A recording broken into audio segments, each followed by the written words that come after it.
Alam po ba natin mga minamahal kong kapatid na napakabuti ng ating Panginoong Hesus? Alam mo po ba na hindi po siya madamot sa ating pong mga hinihingi? Basta hindi lamang po ito nakakasira sa kanyang plano sa ating buhay, ay ipagkaloob po ito ng ating Panginoon. Dito po sa aklat ni Juan, Kapitulo 14, sa talatang 13.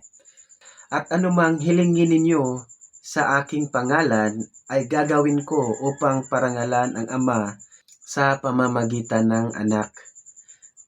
Dito po sa English translation, from the book of John chapter 14 verse 13.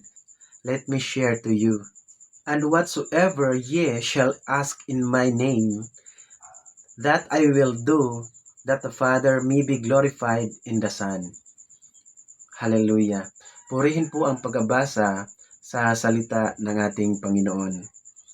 Dito po mga minamahal kong kapatid, kahit ano po ang kahilingan natin sa pangalan ng ating Panginoon, ay Kanya po itong tutugunin upang maparangalan ng Ama. Ngunit may mga bagay kahit gusto po nating i-request sa Kanya, kung ito po ay nakasisira sa Kanyang plano sa ating buhay. Kapag sirain nito ang ating espiritual, hindi po ito ipagkaloob ng Panginoon. Ngunit sa ikaluwalhati ng Kanyang pangalan, iyan po ay Kanyang ipagkaloob sa atin. Ibig pong sabihin, kapag hihingi tayo ng mga bagay para sa paglilingkod, para sa kabutihan, ay ipagkaloob po ito ng Panginoon.